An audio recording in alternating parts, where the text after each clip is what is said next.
Hello दोस्तों, आप सभी का हमारे YouTube चैनल में स्वागत है। जैसा कि आज आप लोग जानते हैं, आज आप लोगों को बताया जाएगा कि भैया पीरियड्स क्या होता है। मतलब लड़कियों में ब्लड क्यों आता है। जब पीरियड्स आता है तो बहुत सारे लोग ये मानते हैं कि अचार नहीं छूना चाहिए, मंदिर में नहीं जाना चाहिए। तो आइए इसको जानते हैं, मतलब ये क्या सच होता है, क्या झूठ होता है। तो आइए पहले पूरी जानकारी हम लोग जानते हैं क्या ये सही होता है। तो यहाँ पे आप लोग देखिए, ये क्या है भैया, मादा जनन तंत्र है। अब यहाँ पे देख लीजिए, मादा जनन तंत्र में ये क्या होता है, अंडाशय होता है।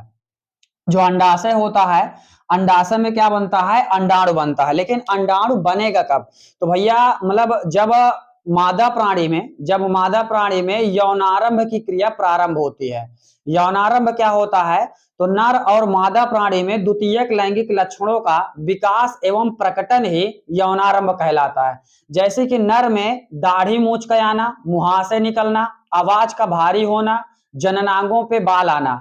लड़कियों में स्तन ग्रंथियों का विकसित होना, आवाज का पतली होना, मुहासे निकलना, जननांगों पे बाल आना, ये क्या होता है, यौनारंभ होता है। ये यौनारंभ के लक्षण होते हैं। यौनारंभ की शुरुआत कब होती है? तो जो मादा प्राणी होते हैं, जो लड़कियां होती हैं, उनमें यौनारंभ की शुरुआत 11 से 13 वर्ष की आयु से होता है। और जो नर प्राणी होते हैं, उनमें यौनारंभ की शुरुआत 15 से 18 वर्ष की आयु से होता है। जब यौनारंभ स्टार्ट होता है तब क्या होता है, मतलब हाइपोथैलेमस हाइपोथैलेमस हमारे मस्तिष्क में एक ग्रंथि होती है। उस ग्रंथि से क्या निकलेगा, GnRH हार्मोन निकलता है। इस हार्मोन का पूरा नाम होता है गोनाडोट्रोपिन रिलीजिंग हार्मोन होता है। इस हार्मोन का नाम होता है गोनाडोट्रोपिन रिलीजिंग हार्मोन होता है। ये हार्मोन क्या करता है, हमारे पीयूष ग्रंथि पे जाता है और पीयूष ग्रंथि पे दो हार्मोन्स को स्राव करने के लिए प्रेरित करता है। अब ये दो हार्मोन्स कौन कौन से हैं? एक तो है FSH, इसका पूरा नाम है फॉलिकल स्टिमुलेटिंग हार्मोन्स। ये हार्मोन्स क्या करता है, अंडाणु के मतलब अंडाणु को क्या करता है, परिपक्व करता है। इसके बाद एक दूसरा हार्मोन निकलता है LH हार्मोन, इसका पूरा नाम होता है ल्यूटिनाइजिंग हार्मोन। ये दोनों हार्मोन्स जब निकलते हैं तो ये अंडाशय के पास जाते हैं और अंडाशय में क्या करते हैं, अंडाणु को परिपक्व करवाते हैं। अब यहाँ पे बात ये समझ लीजिए, जो ये अंडाशय आप लोग देख रहे हैं, अब अंडाशय में क्या होगा, अंडाणु क्या होते हैं, परिपक्व होते हैं। तो मादा प्राणी में 12 से 13 वर्ष की आयु से लेकर के 50 वर्ष या 45 वर्ष की आयु तक क्या होता है, अंडाशय में अंडाणु का विकास होता है। और पूरे पूरे जनन काल में, इस बीच का जो काल होता है इसको जनन काल कहते हैं। पूरे जनन काल में केवल 400 से 500 अंडाणु का ही विकास होता है। अब यहाँ पे बात ये समझ लीजिए, इस अंडाशय में जब अंडाणु बनेगा तो ये अंडाणु यहां से निकलने के बाद कहां पहुंच जाता है, ये पहुंच जाता है फैलोपियन ट्यूब में। इसको हम लोग क्या कहते हैं, ये जो नली देख रहे हो इसको फैलोपियन नलिका कहते हैं, ये इसको अंडवाहिनी कहते हैं, या इसको डिंब वाहिनी कहते हैं। इंग्लिश में इसको ओविडक्ट भी कहते हैं। अब यहाँ पे जब अंडाणु पहुंच जाएगा तो यहाँ पे बात समझिए, जब ये मादा प्राणी अगर मान लीजिए शादीशुदा है, तब तो भैया इसमें मादा जनन पथ के द्वारा क्या पहुंचेगा, शुक्राणु पहुंच जाएगा। जब शुक्राणु पहुंच जाएगा, तो जब शुक्राणु इस अंडाणु से मिल जाएगा, जब शुक्राणु इस अंडाणु से मिल जाएगा, तो शुक्राणु और अंडाणु के मिलने की प्रक्रिया को, शुक्राणु और अंडाणु के मिलने की प्रक्रिया को क्या कहते हैं, यहाँ पे निषेचन कहते हैं। शुक्राणु और अंडाणु के मिलने की प्रक्रिया को निषेचन कहते हैं, जिससे क्या बन जाएगा भैया, युग्मनज बन जाएगा। क्या बन जाएगा, युग्मनज बन जाएगा। इसे हम लोग क्या कहते हैं, युग्मनज कहते हैं। और युग्मनज जब बड़ा होता है तो इसे हम लोग क्या कहते हैं, भ्रूण कहते हैं। क्या कहते हैं, भ्रूण कहते हैं। और ये भ्रूण यहाँ पे जब विकसित हो रहा होता है, जब यहाँ पे भ्रूण विकसित हो रहा होता है, उसी समय मतलब अंडाशय से एक हार्मोन्स निकलता है। उस हार्मोन्स का नाम है प्रोजेस्टेरॉन हार्मोन्स। क्या नाम है भैया, प्रोजेस्टेरॉन हार्मोन्स। फिर ये ज्यादा मात्रा में जब निषेचन हो जाता है तो प्रोजेस्टेरॉन हार्मोन्स क्या होता है, ज्यादा मात्रा में स्रावित होता है। जब प्रोजेस्टेरॉन ज्यादा मात्रा में स्रावित होता है तो गर्भाशय जो होता है ये उल्टे नाशपाती के आकार का होता है। गर्भाशय जो होता है उल्टे नाशपाती के आकार का होता है। गर्भाशय में 3 स्तर होते हैं। सबसे बाहरी स्तर क्या होता है, परिगर्भाशय होता है। और इसके मध्य में क्या होता है, गर्भाशय पेशी स्तर होता है। और सबसे अंदर वाला जो स्तर होता है गर्भाशय अंतः स्तर होता है। होता है। तो गर्भाशय अंतः स्तर में क्या करता है, जो ये प्रोजेस्टेरॉन हार्मोन्स होता है, मतलब प्रोजेस्टेरॉन हार्मोन्स होता है, ये गर्भाशय के अंतः स्तर में क्या करता है, रक्त की एक श्लेष्म का क्या करता रहता है, विकास करता रहता है। ये ऐसे अब जब निषेचन हो जाएगा तो भ्रूण यहां पे आकर के क्या हो जाएगा, भ्रूण यहां पे आकर के क्या हो जाएगा, स्थापित हो जाएगा। अब यहां पे जब भ्रूण आकर के स्थापित हो जाएगा तो इसे हम लोग क्या कहते हैं भैया, अंतररोपण कहते हैं, या सगर्भता कहते हैं, या प्रेगनेंसी कहते हैं। और 9 माह के बाद इस मतलब भ्रूण का क्या हो जाएगा, मतलब विकास हो जाता है। जब इस भ्रूण का विकास हो जाएगा, जब तक ये अपने मां के गर्भ में रहेगा तब तक हम इसको भ्रूण कहते हैं। जब इसका क्या होता है, प्रसव के द्वारा जन्म हो जाता है, तब इसको हम लोग क्या कहते हैं, शिशु कहते हैं। जब तक यहाँ पे रहेगा इसे हम लोग भ्रूण कहते हैं। अब यहाँ पे बात समझिए, अगर मान लीजिए कोई महिला है और उसका विवाह नहीं हुआ, जब भैया विवाह नहीं हुआ तो उसमें शुक्राणु क्या हो जाएंगे, नहीं जाएंगे। जब भैया शुक्राणु नहीं पहुंचेंगे तो अंडाशय से तो अंडाणु का विकास शुरू हो जाता है। जब अंडाशय से अंडाणु का विकास शुरू हो जाता है तो अंडाशय से अंडाणु निकल करके कहां पहुंच जाएंगे, मतलब फैलोपियन नलिका में पहुंच जाएंगे। अब यहाँ पे बात यह समझ लीजिए, अंडाणु बनने के लिए कौन कौन सा हार्मोन्स चाहिए, तो सबसे पहले क्या होता है, पीयूष ग्रंथि, मतलब हमारे मस्तिष्क में एक हाइपोथैलेमस ग्रंथि होती है। हाइपोथैलेमस से क्या निकलता है, GnRH हार्मोन से निकलता है। तो ये हार्मोन क्या करता है, पीयूष ग्रंथि के अग्रपिंड को प्रेरित करता है, जिससे FSH और LH हार्मोन से निकलता है। जब ये FSH हार्मोन से निकलेगा तो ये अंडाशय को प्रेरित करेगा, अंडाशय को प्रेरित करता है अंडाणु को क्या करने के लिए, परिपक्व करने के लिए। किसको परिपक्व करने के लिए, अंडाणु को परिपक्व करने के लिए। अब यहां पे बात समझिए, जब ये अंडाणु परिपक्व हो जाएगा तो यहां पे परिपक्व हो जाएगा तो ये जो LH हार्मोन्स होता है ये क्या करता है भैया, अंडाणु को बाहर निकालने के लिए मदद करता है। ये भैया LH हार्मोन से निकलेगा तो यहाँ पे अंडाणु क्या हो जाएगा, बाहर आ जाएगा। जब अंडाणु बाहर आ जाएगा तो भैया यहाँ पे जो अंडाणु आता है ना, लगभग ये मतलब 72 घंटे तक सक्रिय होता है। मतलब कितने घंटे तक, 72 घंटे तक सक्रिय होता है। अब यहाँ पे बात समझिए, जो अंडाशय से अंडाणु निकलता है ये लगभग माना जाता है 14वें दिन क्या होता है, यहां से बाहर निकलता है। अब ये 14वें दिन बाहर निकलता है, लेकिन यहाँ पे 72 घंटे तक सक्रिय होता है। अगर इस 72 घंटे के बीच में अगर शुक्राणु आ गया तब तो निषेचन हो जाएगा, लेकिन इस बीच अगर शुक्राणु नहीं पहुंचेगा तो ये अंडाणु फिर क्या होता है, नष्ट होने लगता है। इसीलिए यहाँ पे मतलब जो ब्लड बाहर निकलता है तो उसके 14वें दिन क्या होता है, निषेचन मतलब की संभावना सबसे ज्यादा होती है। तो यहाँ पे अगर मान लीजिए शुक्राणु नहीं आएगा, तो जब शुक्राणु नहीं आएगा तो एक बात और समझ लीजिए, जब यहाँ पे अंडाणु बाहर निकल रहा होता है तो उसी समय अंडाशय से प्रोजेस्टेरॉन हार्मोन्स और ये एस्ट्रोजन हार्मोन्स भी क्या होता है, स्रावित होता है। तो ये एस्ट्रोजन हार्मोन्स क्या करता है, मतलब जो गर्भाशय अंतः स्तर है यहाँ पे इस लेयर को क्या करते हैं, विकसित करते हैं।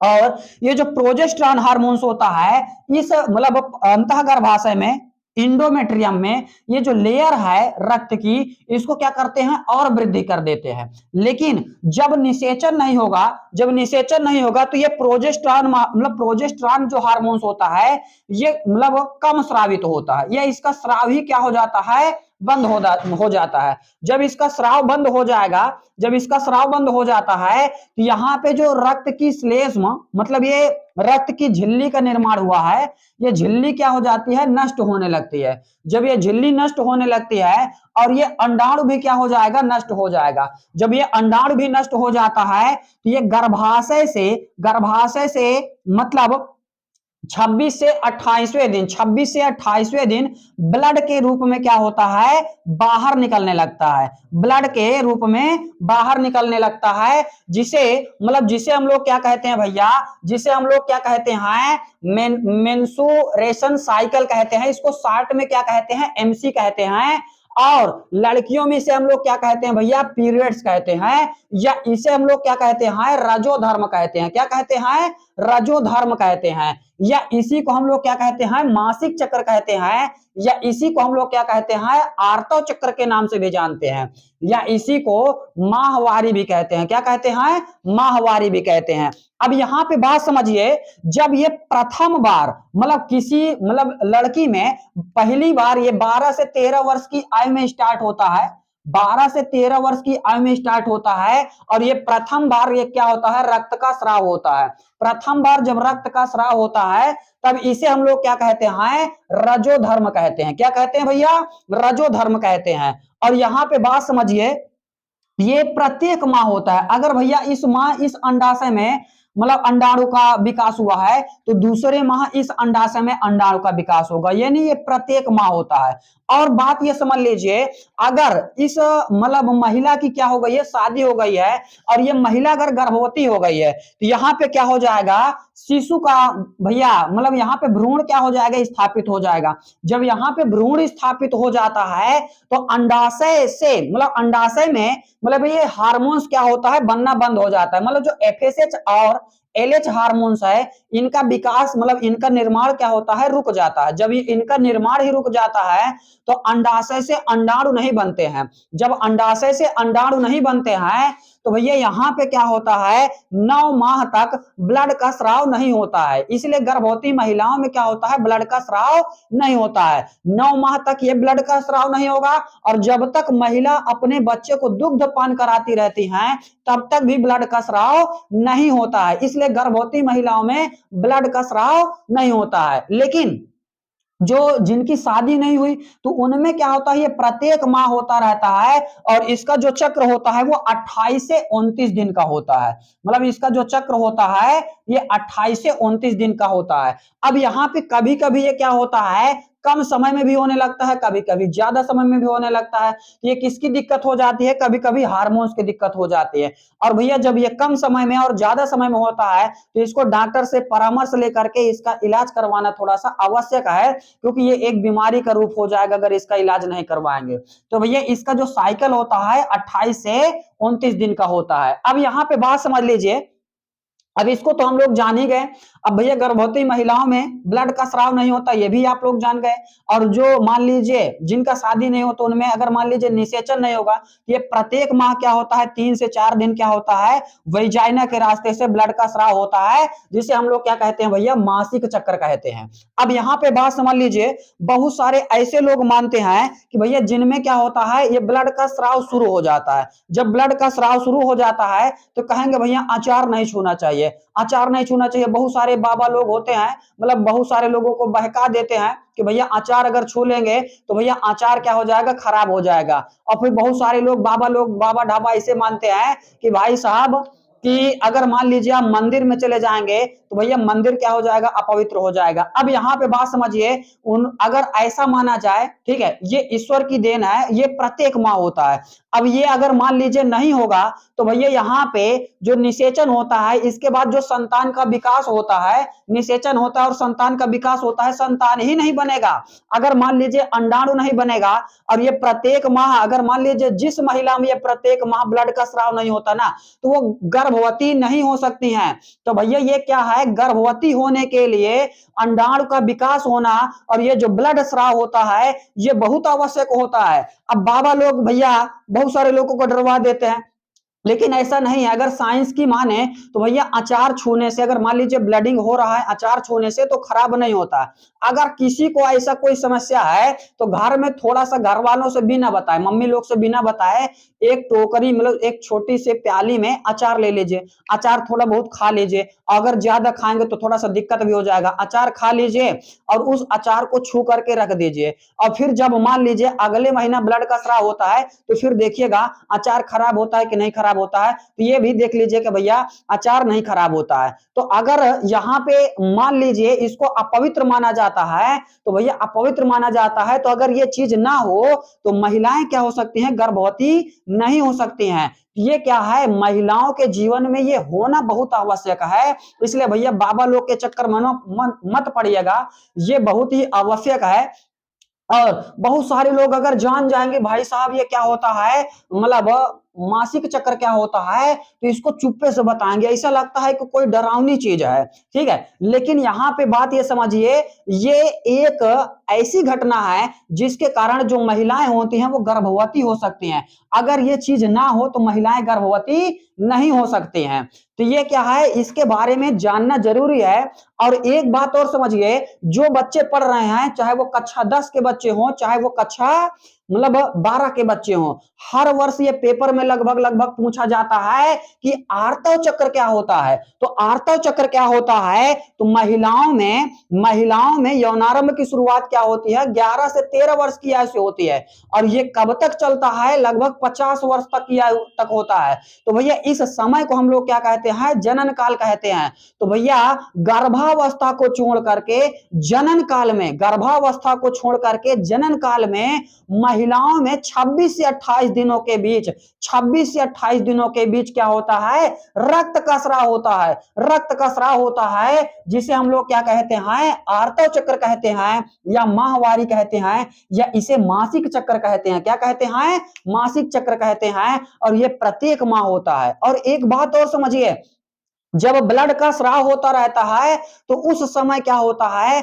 4 या 5 दिन बाल धुल करके स्नान भी करने से रोका जाता है। तो ये एक पॉइंट है, इसमें बाल धुल करके स्नान नहीं करना चाहिए। क्यों नहीं करना चाहिए, क्योंकि यहाँ पे क्या होता है, खराब ब्लड होता है, और ये अंडाणु भी क्या होता है, नष्ट हो जाता है। और ये खराब ब्लड, अगर मान लीजिए हम बाल धुल करके स्नान कर लिए, मान लीजिए कोई महिला है अगर बाल धुल करके स्नान कर ली, जब ब्लड स्राव हो रहा है तो शरीर का तापमान क्या हो जाएगा, कम हो जाएगा। जब शरीर का तापमान कम हो जाएगा, ये ब्लड जो होता है वो अच्छे से यहाँ से स्राव के रूप में निकल नहीं पाएगा। जब नहीं निकल पाएगा तो यहाँ पे क्या हो सकता है, अगले महीना जो ये मासिक चक्र चल रहा है उसको होने में देर हो जाए, या यहाँ पे अगर मान लीजिए कुछ इसके खराब कर रुक जाए तो यहाँ पे इन्फेक्शन हो सकता है।